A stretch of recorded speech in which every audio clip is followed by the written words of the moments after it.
It is the quietest, darkest hour. 3 in the morning. For you, it might be a recurring, frustrating insomnia.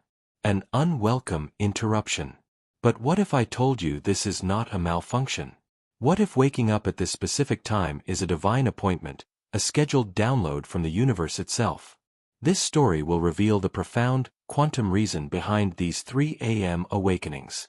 It will teach you why this is a sign that your very reality is being rewritten, and how to consciously participate in the process. By the end of this journey, you will no longer see 3 a.m. as the hour of the wolf, but as the hour of your rebirth. Dr. Annelies lived a life curated by logic and historical fact. At 36, she was a respected archivist and historian at the University of Amsterdam, a custodian of the past. Her world was one of tangible evidence. 17th-century shipping manifests, delicate letters sealed with wax, the verifiable, linear progression of time. Her apartment, a minimalist space in a restored canal house, reflected her mind. Everything was ordered, categorized, and in its proper place. Control was not just her profession. It was her religion. The unpredictable was a variable to be mitigated, and the unproven was a fantasy to be dismissed.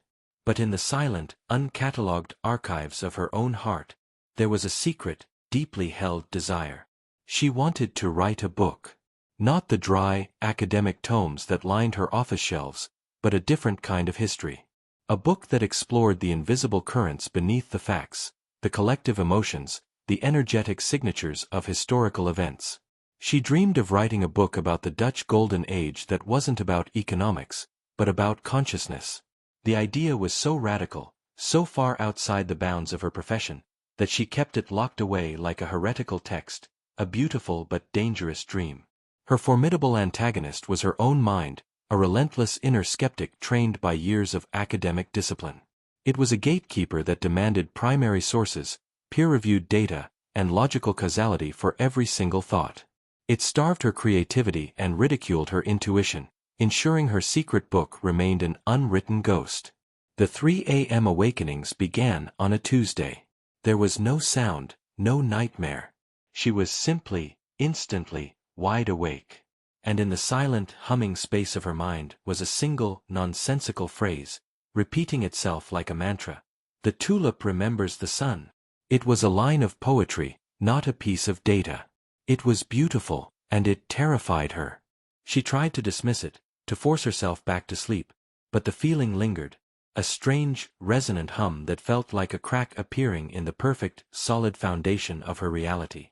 Night after night, the appointment was kept. 3 a.m.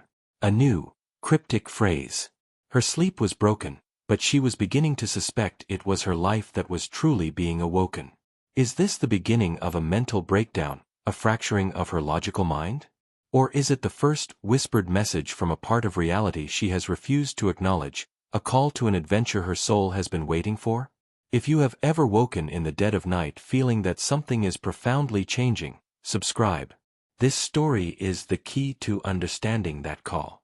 The 3 a.m. awakenings became a non-negotiable part of Annelies's life. The previous loop closed. The strange, poetic messages had shattered her routine and forced her to confront a phenomenon she could not explain. Each morning, she would wake to a new, cryptic fragment. The water holds the memory, the pigment knows the light, the weaver saw the pattern. Her logical mind, the inner skeptic, tried desperately to categorize them, to find a historical source or a psychological explanation. Were they fragments of forgotten poems? Subconscious stress responses? But they felt like none of those things. They felt like pure information, but in a language she didn't speak. Her meticulously structured life began to fray at the edges.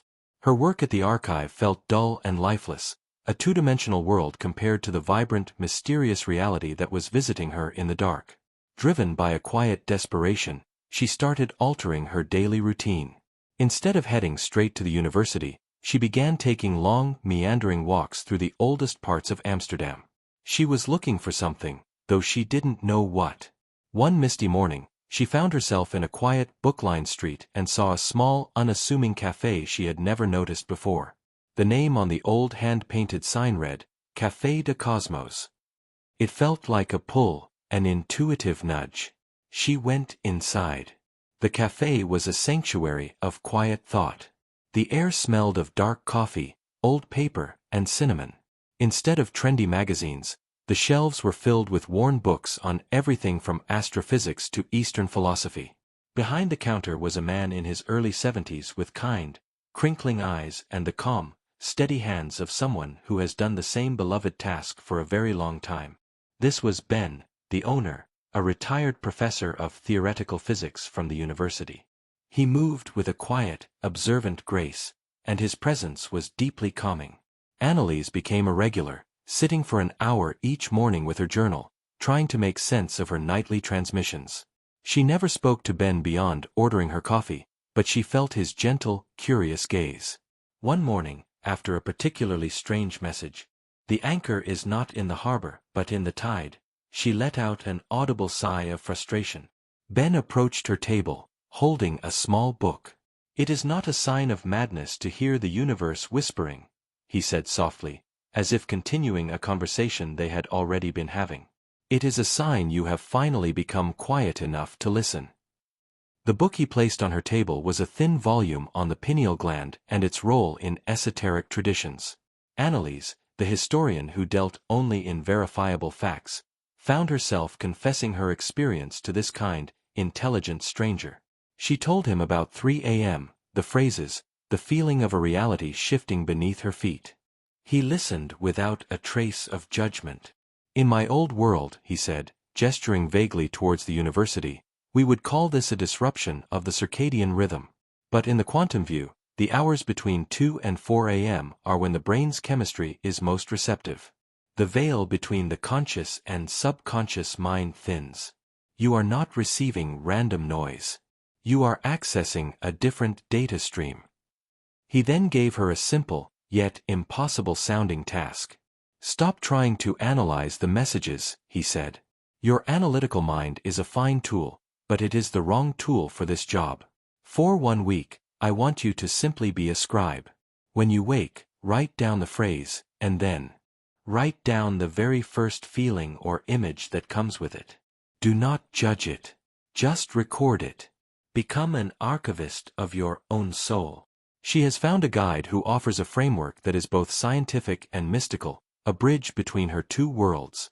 But can a woman whose entire identity is built on analysis and judgment truly surrender to a process of pure feeling and intuition? What will she discover in the archives of her own soul?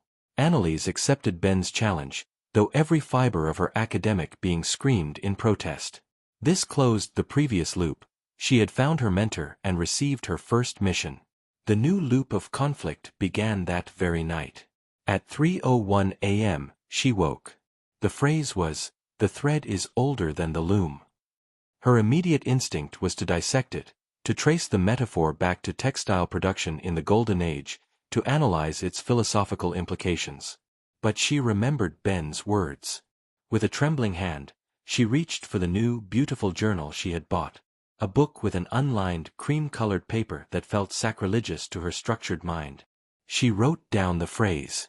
Then she closed her eyes and asked, "What is the feeling?" The answer was not a thought, but a sensation, a feeling of deep, ancient connection, a sense of a timeline that was not linear but cyclical. It was a beautiful, unsettling feeling.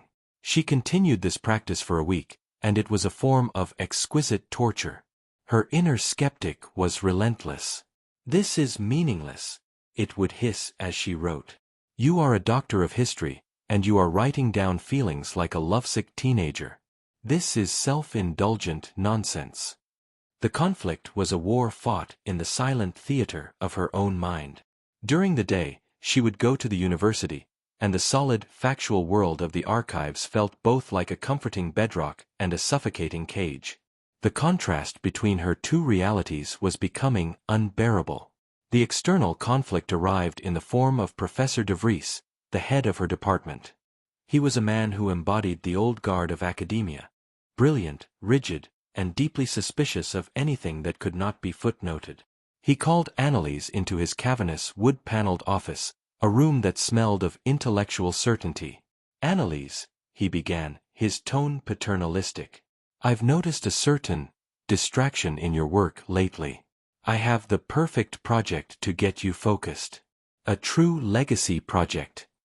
He described the task, to lead the complete digitization and cross-referencing of the Dutch East India Company's shipping manifests from 1630 to 1660. It was a monumental work of pure, unadulterated data. It was meticulous, important, and for Annelies, it felt like a death sentence. This is a 10-year project, at least, De Vries said, beaming. It would secure your position here for life. I need your commitment to lead the team. The offer was a powerful anchor, threatening to pull her back to the safety of the harbor, just as she was learning to feel the tide. She returned to Ben's cafe, the weight of this decision pressing down on her. She showed him her 3 a.m. journal, now filled with a week's worth of cryptic phrases and the strange, intuitive feelings they evoked. This feels real, she whispered, her voice thick with confusion. But Professor De Vries's project, that is the real world. That is security. That is my life. Ben looked at the journal, then back at her. The universe is always presenting us with a choice between the familiar past and the emergent future, he said. The question is not which one is real. The question is which one is alive. Her old life is offering her a golden cage, a legacy of predictable data. Her new life is offering her a chaotic, mysterious freedom. How can she possibly choose between the life she has built and the woman she is becoming? The choice weighed on Annelies like a physical object. Professor De Vries had given her until the end of the month to formally accept the leadership role, a deadline that hung over her head like a guillotine. This closed the loop of her initial confusion and opened a new one of intense pressure. The subtraumas that surrounded this decision began to tighten, adding layers of complexity to her inner struggle. Her relationship with her father, a celebrated and deeply traditional historian living in Leiden. He was her hero, the man whose approval she had sought her entire life. She called him, hoping for, she wasn't sure what. She vaguely described the project De Vries had offered. His response was immediate and effusive. Annelies, this is magnificent. This is the work our family is known for. Rigorous, important, a true contribution. Your grandfather would be so proud. His words were like bricks, building the walls of her gilded cage higher and higher. The thought of disappointing him, of veering from the path he had so proudly watched her follow, was almost physically painful. Meanwhile, a new, compelling pattern began to emerge in her 3 a.m. journal. The phrases, once seemingly random, started to coalesce around a single theme, the tulip mania of the 1630s. But they spoke of it in a language of energy, consciousness and vibration. The bulb holds the blueprint of the bloom. The fever was not for a flower, but for a frequency. The price was a number, but the value was a dream. Her historian's mind, now working in concert with her intuition, began to get excited. She was being given the hidden story, the energetic truth beneath one of the most bizarre events in economic history. The pull to write her secret book was becoming an overwhelming, undeniable force. She spent her free time at the Rijksmuseum, not looking at the shipping manifests, but staring at the still life paintings of tulips, feeling the vibrant, almost hysterical energy the artists had captured. She was living a double life. By day, she pretended to consider De Vries's project. By night, she was a quantum scribe, receiving coded messages about a reality her profession refused to acknowledge. The tension between these two selves was stretching her to a breaking point. The deadline was a week away. Her father was expecting a call with good news. Her journal was humming with the energy of a story that demanded to be told. She was trapped in the doorway between her past and her future, and she knew she couldn't stand there for much longer. The secret history of the world is revealing itself to her in the dark, while the official history of her life is demanding she lock herself in a predictable future. What divine insight or final message will give her the courage to finally choose her own story? The night before she had to give her final answer to Professor De Vries, Annelies was in a state of quiet torment. She had not slept, even for the few hours before her 3 a.m. appointment. The weight of her father's expectations, of her professional identity, of a decade of her life's work, was crushing her. She fled her apartment and walked the silent, moonlit canals, ending up, as she always did, at Café de Cosmos.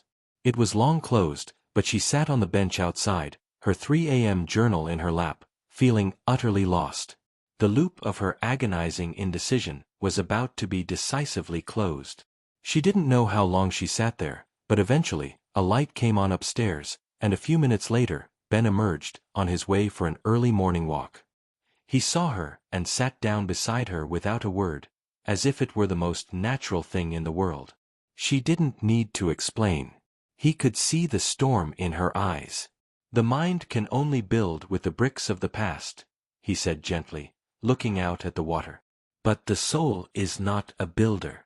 It is a channel for what is wanting to be born." He then shared a thought from the physicist Joe Dispenza. "You have to get beyond your analytical mind so you can enter into the operating system of your subconscious mind.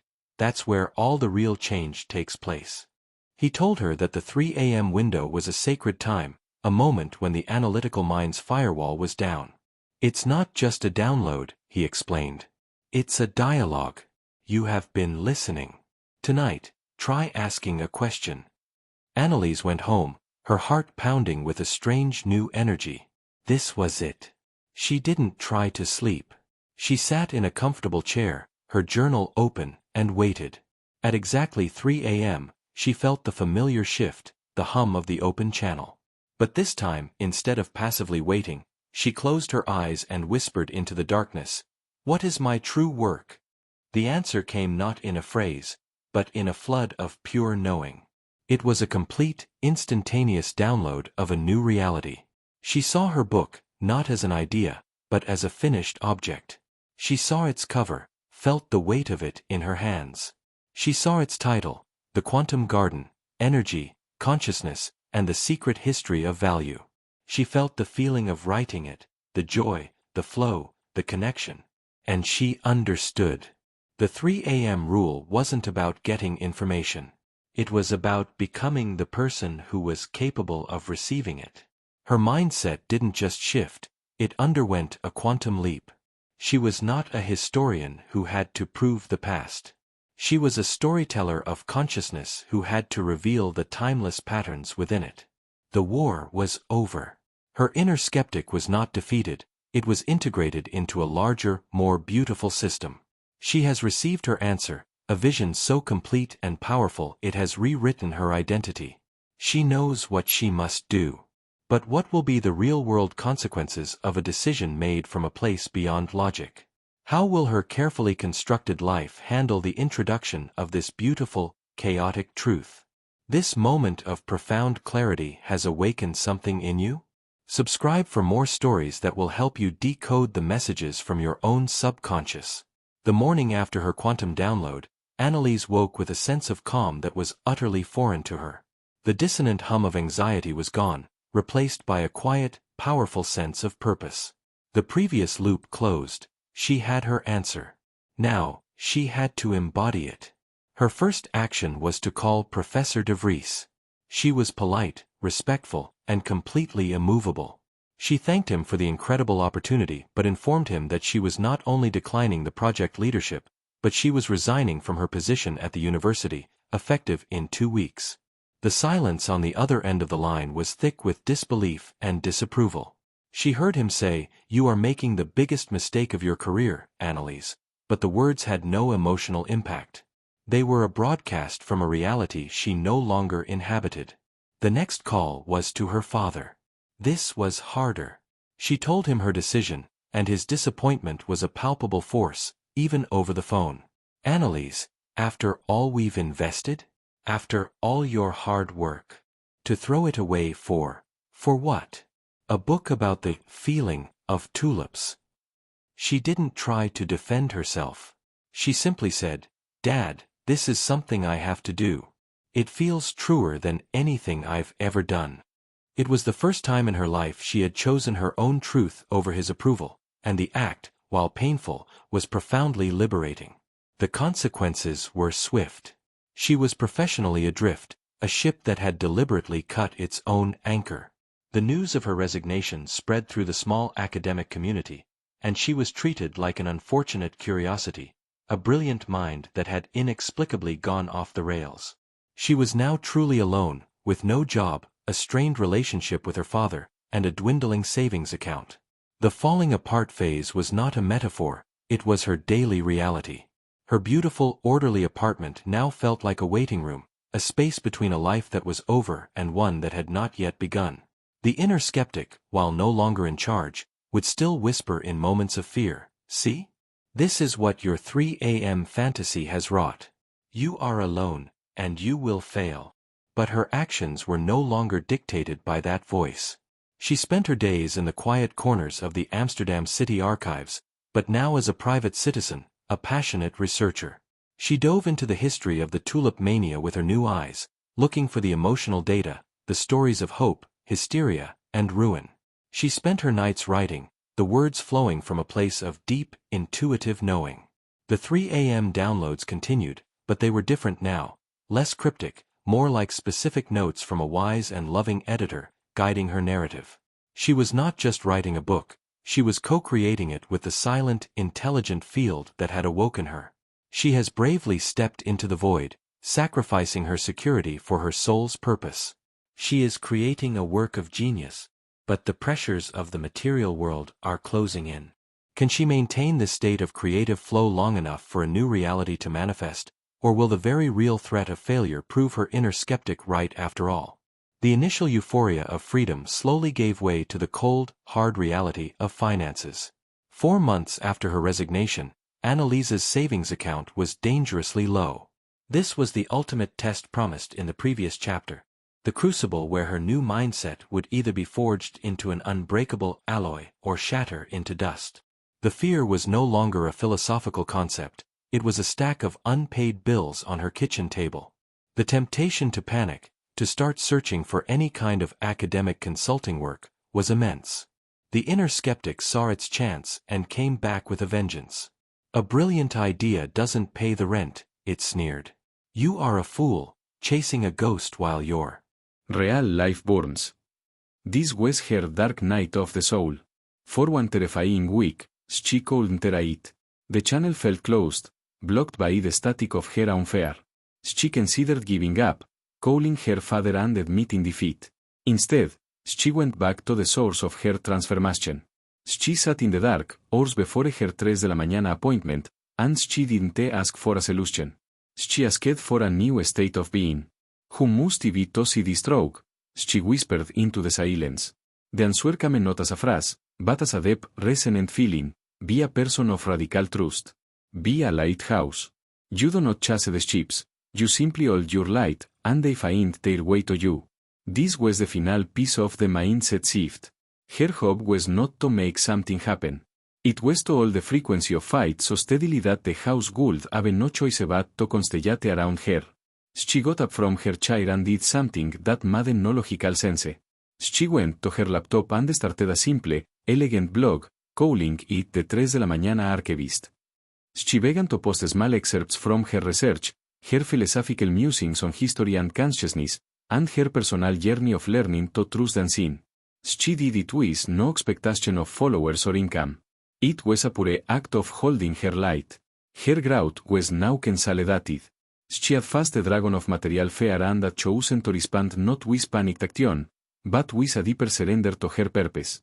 She sold a few cherished antique books to give herself another Montrangua, an act that felt less like a loss and more like an offering to her future. She continued to write her manuscript, her flow now deeper and more powerful than before. She had become the lighthouse. She has transformed her greatest fear into her most profound act of fight, creating a beacon in the digital darkness. But a lighthouse is built to be seen. Who, or what, is navigating by her light, and will they arrive before the oil in her lamp runs out? The blog, the 3 de la mañana archivist, was her message in a battle, cast into the vast ocean of the internet. For a few weeks, it received little more than a handful of visitors. But those who found it were captivated. They were the others who woke at 3 de la mañana, the ones who felt the of a changing reality.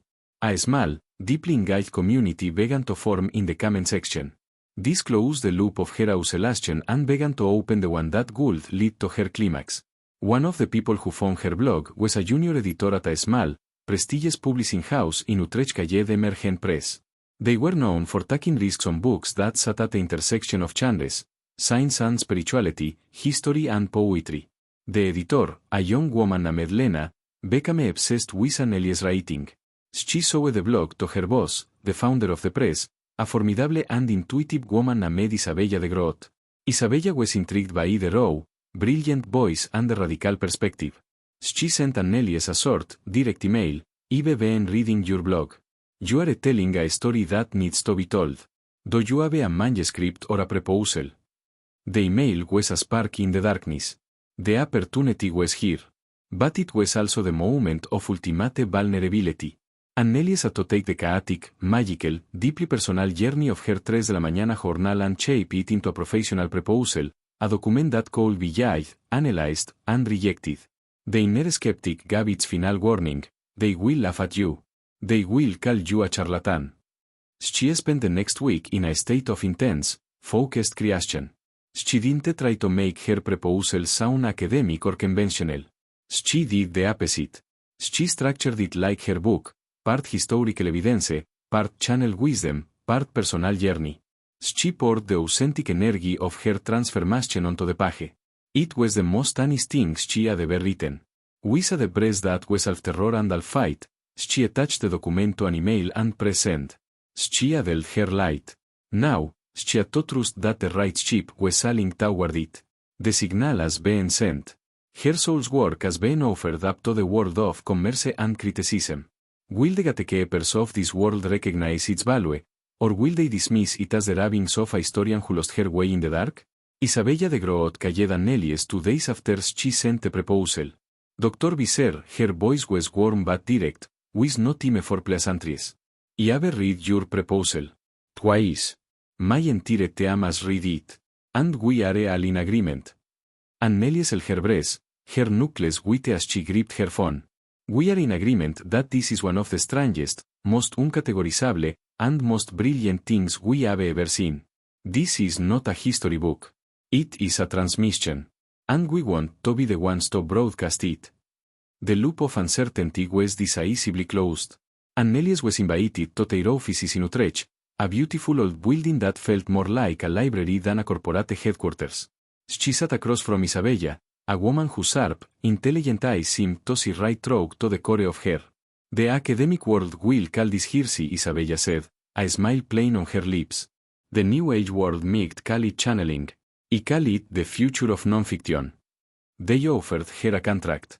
Not a small, tentative deal for a first-time author, but a significant one. It came with a generous advance that would not only solve her immediate financial problems but give her the complete freedom to dedicate the next year to finishing the book without worry. It was a complete validation, a physical, tangible manifestation of the trust she had cultivated in the darkness. The how had arrived, not because she had chased it, but because she had become a vibrational match for it. The premise of the introduction was fulfilled. Waking at 3 de la mañana was not a disorder. It was the universe's way of delivering the blueprint for her destiny, one cryptic, beautiful piece at a time. The reality had changed because she had finally, bravely, changed her own mind. The contract is signed. Her dream has a home. The transmission will be broadcast. But what happens when a work born in the silent, sacred hours of the morning is released into the noisy, chaotic light of day? What is the true, lasting impact of such a revolutionary idea? 2 years later, The Quantum Garden, Energy, Consciousness, and the Secret History of Value was published. It did not become a runaway bestseller that topped the charts. It did something more important. It became a phenomenon. The book found its authors with an uncanny precision, passed from hand to hand like a secret. It was discussed in quantum physics forums, in art history circles, in meditation groups. It was a book that didn't just give people information. It gave them permission to trust their own intuition, to see the world in a new way, to listen to their own 3 a.m. whispers. Annelies's life transformed completely. She became a sought-after speaker, but she didn't give academic lectures. She held conversations in beautiful, intimate settings, where she shared her story and created a space for others to share theirs. Her relationship with her father healed, not because he fully understood her work, but because he saw her vibrant, authentic happiness, a state of being that transcended any professional achievement. She and Ben remained dear friends, two explorers of the cosmos, one looking through a telescope, the other through the quiet portal of the self. She had learned the ultimate lesson of the 3 a.m. rule. The universe is not outside of us, trying to get our attention. It is inside of us, trying to awaken. The mindset change was the final piece of the puzzle. She had to stop being an archivist of a dead past and become a channel for a living, emergent future. She still woke at 3 a.m. most nights. But now, she woke with a pen in her hand and a smile on her face. It was no longer an interruption of her sleep. It was the most important part of her day. Her personal transformation has created a ripple in the collective consciousness. She has learned to speak the language of the universe. But what is the next conversation for a soul that has found the courage to listen in the dark? We see Annelies a year later. She is not in a lecture hall, but sitting by the water at a beautiful, remote cabin. She is leading a small, intensive retreat. Her guests are not just academics or artists, but CEOs, scientists, and doctors. She is not teaching them about history. She is teaching them the first, most important step of her own journey. How to sit in the silence, how to listen to the whispers, how to become an archivist of their own souls and find the blueprint for their own next level. She learned that the most profound data is not found in the archives of the world, but in the silence of the self. What data is your soul trying to transmit to you in the quietest hours of your night? Your 3 a.m. awakenings are not a curse, they are a curriculum. The strange thoughts, the persistent worries, the flashes of inspiration, they are all messages from a deeper intelligence, guiding you toward your own evolution. The next time you wake in the dark, don't be frustrated. Be curious. Get a journal, and write down the very first thing that comes to mind. What is your tulip remembers the sun? Share your experience or a recurring 3 a.m. thought in the comments below. Let's create an archive of our collective awakening. For more stories that will help you decode the secret messages of the universe and master your own mindset shift, make sure you subscribe and join this community of explorers.